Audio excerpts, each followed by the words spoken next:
This is a terrible, terrible piece of Schadenfreude I'm about to indulge in here. But I saw a news story during the week, and it wasn't supposed to be funny. But my God, how I laughed at it. So this thing was on Good Morning Britain, and it concerns some British lads who have gone to Florence.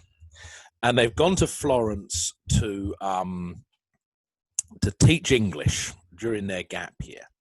Now, teach English during your gap year, normally that's a reasonable idea. I don't know if you've heard, but there's this thing going on at the moment called COVID-19. And in Italy, in particular, it's killed a lot of people. So it may not be the greatest career move in the history of career moves. I'm terribly sorry, I'm laughing already. It may not be the greatest career move in the history of career moves to go to Italy and try and live there for 6 months at the moment. Now, they've been tested positive for COVID-19, the three of them, 6 times, and they can't work out why they're not allowed home. And the other little thing to watch out for here, Piers and Susanna, and particularly Dr. Hillary, know exactly what's going on here, and they're having a terrible wind-up on these 3 kids. Terrible wind-up they're having. Right, let's have a look at it. 3 British friends being held in an Italian quarantine detention centre against their will for more than a month. I think it's worth emphasising that he does mean friends. They're not, special friends, these 3. They only went out there because they thought they were going to meet some Italian birds. That's all they wanted to fucking do. And now they've been in prison for, I think it's about 6 months. Lovely bit of mock concern coming off of Susanna here. Piers hiding his natural sense of indignation quite well. They've tested positive again for the 6th time. We spoke to them last week, and radioactive. We're going to be joined by them again. Where are you, chaps? They were in Florence teaching English. They first tested positive for the virus 6 weeks ago when 2 of them showed symptoms. Forgive me. Sorry, key detail here. A slip of the tongue. I said they've been there for 6 months in quarantine. They've been there for 6 weeks in quarantine. But the 3 of them are coming on like they're bleeding Nelson Mandela at this point. Last week, you told us you were stuck in an eternal hell. And now, joining us from your separate rooms, Will Castle, Rhys James and Quinn Pachesney. Will and Rhys and Quinn. Hell isn't over, is it, Will? No, it's not over at all. No. I mean, just in the space of the last week, we've had, the way we were told was that I found out through the nurse who wasn't even prepared with test results. The reason that the nurse told you quite bluntly that you've got COVID for the 6th time is because the nurse is in Italy. And what are there, about 80,000 COVID deaths in Italy at the moment? So far since March, she didn't have a lot of time to say, "Oh, I'm sorry, young lad with quiff and Mick Jagger lips. I wish I could break this to you more gently, but unfortunately, I got 60 octogenarians dying at the top of the bleeding corridor." You know what I mean? Results, but just said, "Oh, everyone who got tested on that day was positive." Sounds about right, yeah. And then since then, we've been the embassy was trying to help us with the food situation, but it's actually, over the weekend, managed to be getting worse, and we've actually had meals where we've just not been supplied with any protein. You stay in that prison long enough, son, somebody's going to give you a bit of protein to eat, I guarantee you that. At all. So yeah, that's kind of been the latest. And Rhys, the thing about the meals is that actually they're the thing which are keeping you going, aren't they? Because you're all separated in your rooms. You cannot leave the premises. You're not allowed to see... Cannot leave the premises because all 3 of you have tested positive 6 times for COVID, but never mind all that. Each other. You're apparently not even allowed to put your head out of the window. Look at that. Look at that beautiful minestrone they give them there in a urine sample bowl. Look at that. Lovely. We're just having a look at one of the meals you've got. Nice upside-down tiramisu there. Don't see what they're complaining about. I mean, it's grim. I've got to be honest. That food looks disgusting. Is it as bad as it looks? Yeah, honestly, it's not great whatsoever. I mean, yes. It's not great. How great did you imagine it was going to be? By the way, I'm guessing you don't pay no national insurance in Italy. You're lucky to be getting that. Today we were all waiting for our meals until about 8:30 last night. And all I got was 2 bowls of chopped potatoes, and that was everything. And sometimes they'll forget the food. How large are the speech marks there around the word forget? Sometimes these bleeding Italians will quote unquote forget to feed us. Sometimes, son, what happens with these Italians is they remember your dad, the Chelsea fan, going to that Roma away game and pissing in a fountain, and they go, fuck it, we'll leave it till about 10 to 11. Maybe we'll give him something to eat then. Sometimes, I think Quinn's arrived, it was completely cold. It was almost frozen. They forget all the portions, and you call the reception. There's nothing they can do, you teach English, apparently. So, what are we meant to do in that situation? Well, Quinn, I mean, you're in prison. For all intents and purposes, you guys are serving a jail sentence with no limit at the moment. Nice analogy there, because they're actually in a COVID detention centre because they got COVID. In their mind, in their never had a bad day in their life mind, it's a bit like being in prison. Now, matey boy here, blonde lad, he's right on the edge of tears. Fellow with a quiff, top right, he's gone. He's mentally gone now. He's going to need a lifetime of therapy. Now, fellow with a beard is a bit more of an interesting case because he seems to have developed a little bit of Stockholm syndrome. He sort of likes it a little bit, him. He's tougher than the other two, in other words. You're due to have another test today. You won't hear until tomorrow. And, I feel so sorry for you guys. But what is it doing to your mental health? It's been wonderful for our mental health, Peter. Thanks for asking. Yeah, like as I've sort of said before, this whole situation is so sort of draining and just gets you down constantly. Being sort of in these 4 walls it's funny and not being able to just sort of go about daily life or daily conversations and have normal social scenarios. How many normal social scenarios were you planning on having in this fucking COVID detention centre, son? It's really difficult. What do your families will make of all this? I mean, are you glad to see the back of them, Piers? Are you able to have regular contact? Is that all okay? They're around there all the time. Yeah. I mean, for my parents, I think it's just incredibly frustrating, really, because they want to help. They want to do everything possible to try and get me out of here or improve my situation. Something else I just noticed here. I can't remember. Italy is, I think, an hour ahead of us. So they've woke them up at 6:54, 5 to 8 UK time. Properly, like Midnight Express. Woken them up from their fucking Arthur blanket they're sleeping under at 5 to 8 in the morning. Tell us about them taters you got for dinner last night, son.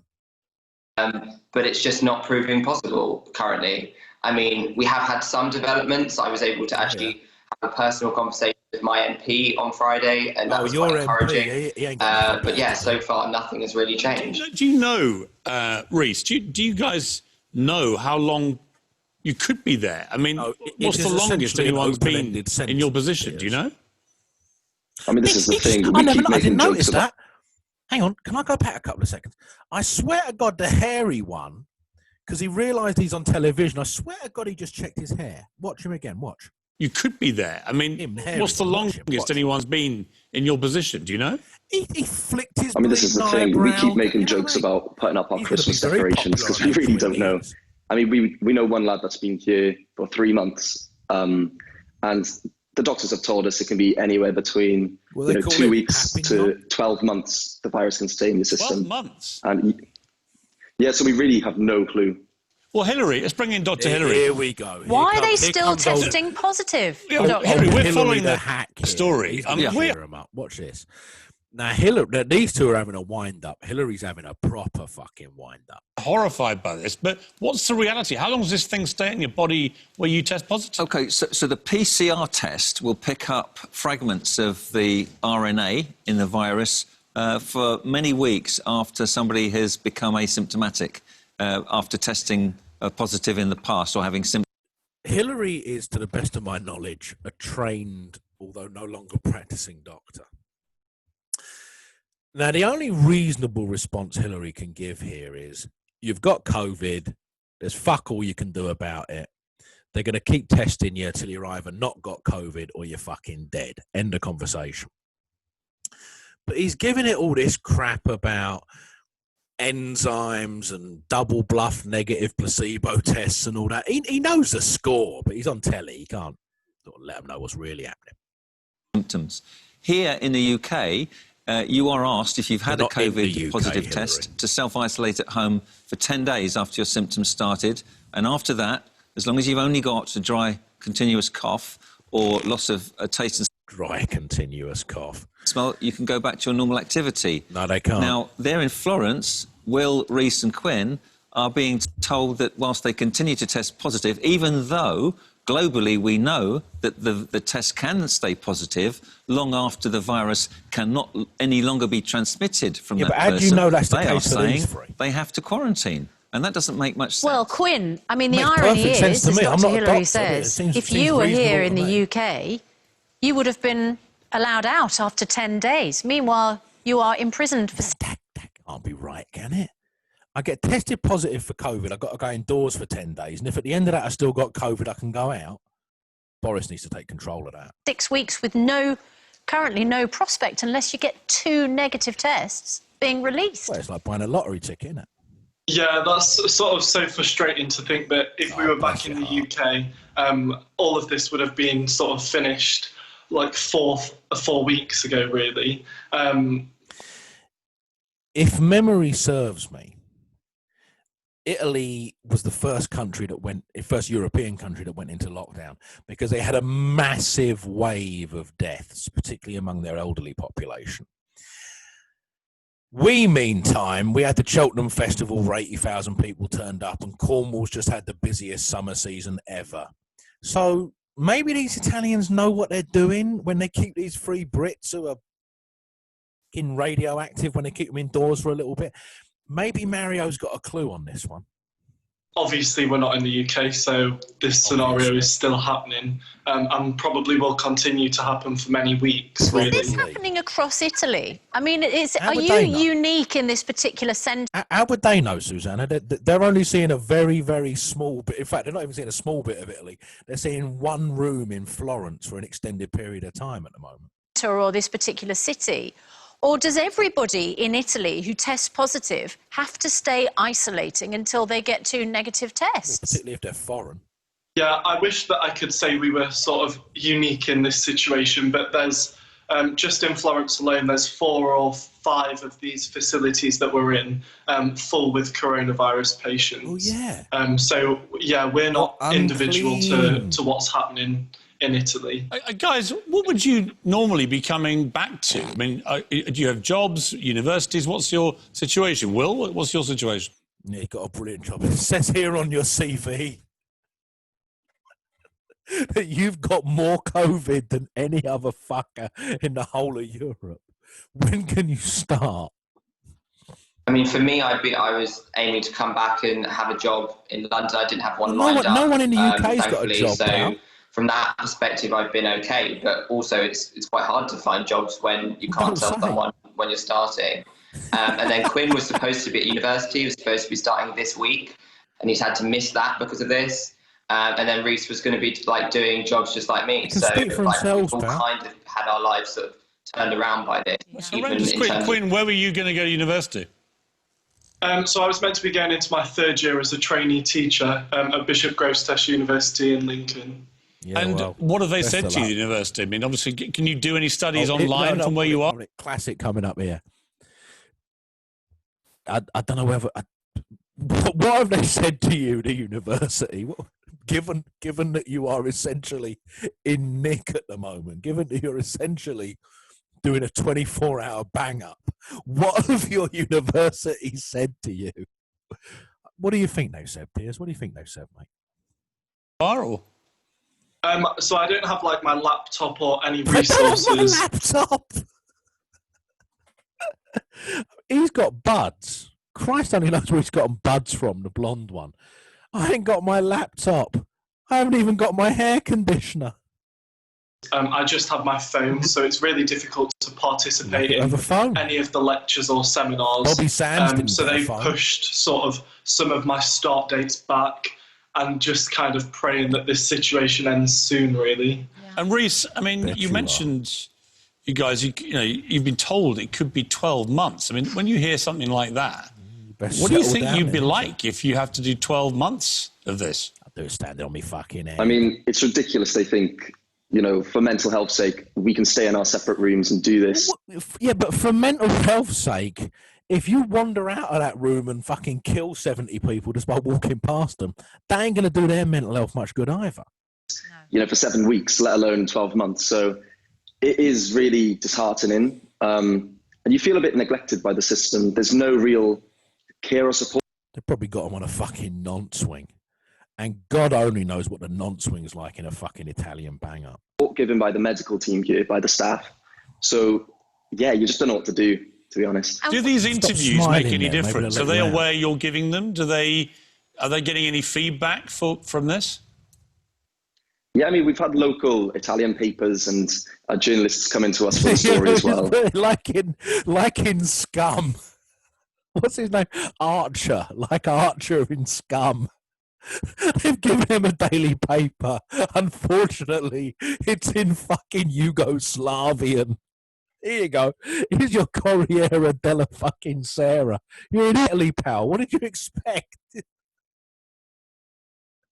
One of the guys here who's from Italy has said he's seen the three of our faces in the story. So we're like little celebrities here in Florence now. Couldn't resist it. He couldn't fucking resist pointing out that he's become a little bit famous as a look at the look on his face. He's never been happier. He loves it in there. Loves it.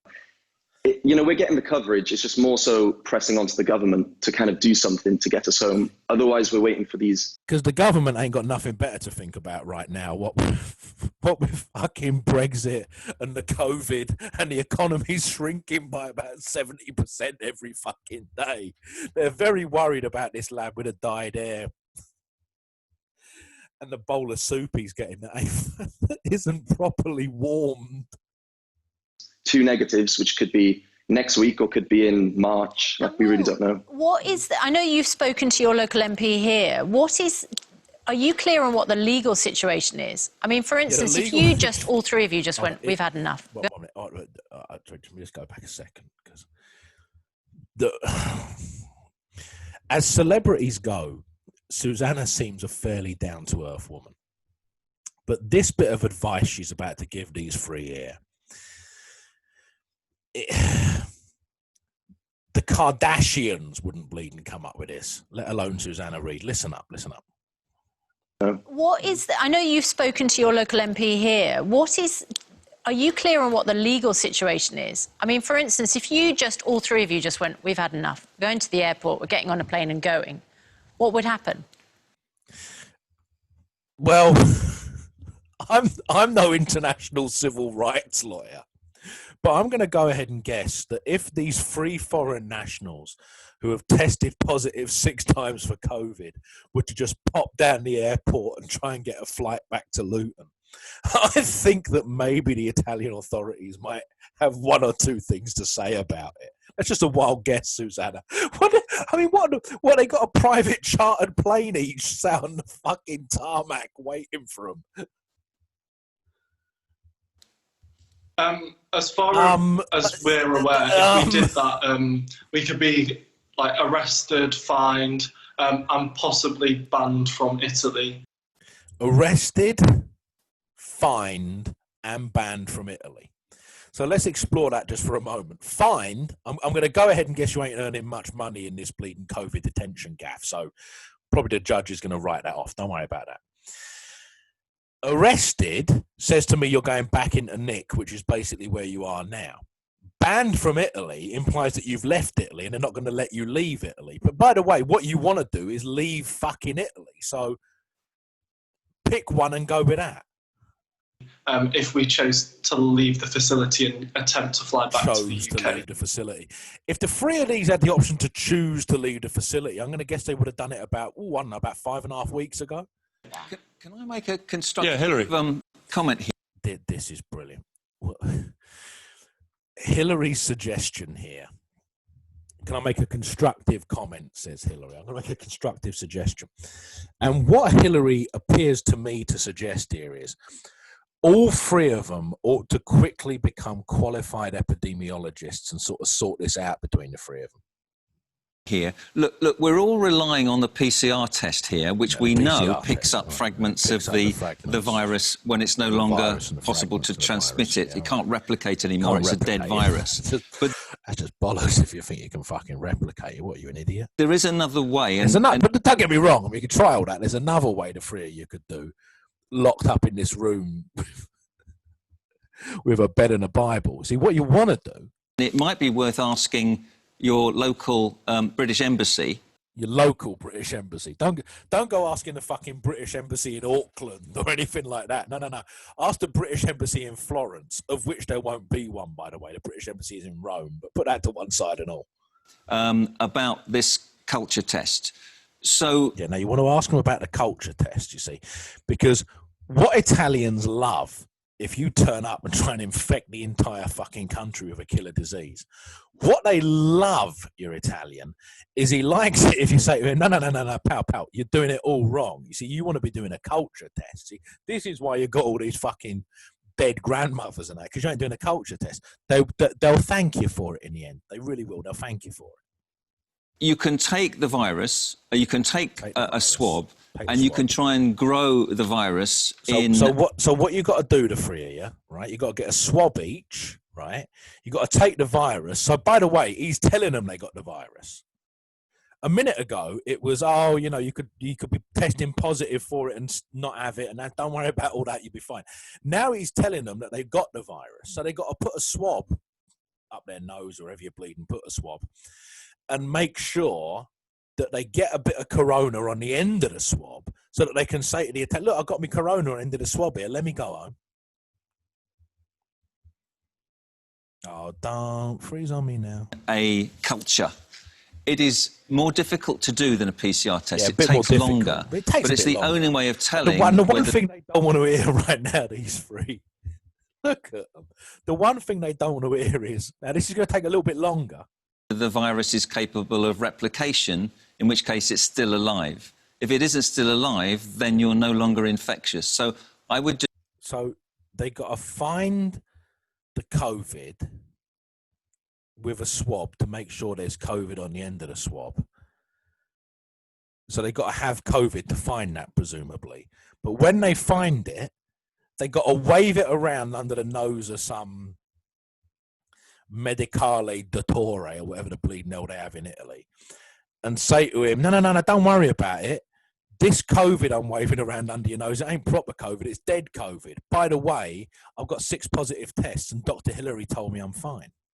Or rather, Dr. Hillary told me I'm not fine, but I should fucking pretend I am. Just ask the officials at the embassy whether they can arrange privately. The problem is, Hillary, a culture test. That might well be a way out of it, but the Italian authorities, that may not be the way they do things. Yeah, that may not be the way they do things over there. They may not take kindly to that. And they may just say no. No, but it might give them ammunition to go to a court and say you're holding us illogically and unscientifically against our will. Right. Well, guys, look, it's a nightmare for you. We'll keep having you on. Apart from anything else, it gives you something to look forward to, right? Monday morning. Good morning, Britain. Probably the most exciting. My guess is the three of them, much like, I don't know, Ian Huntley or somebody, they're probably going to die in Nick. And frankly, they're fucking entitled to die in Nick. I've never had less sympathy for 3 people in my entire life. If there's a worldwide pandemic on, don't take a job abroad unless you're a scientist. It's that simple. Couldn't care less.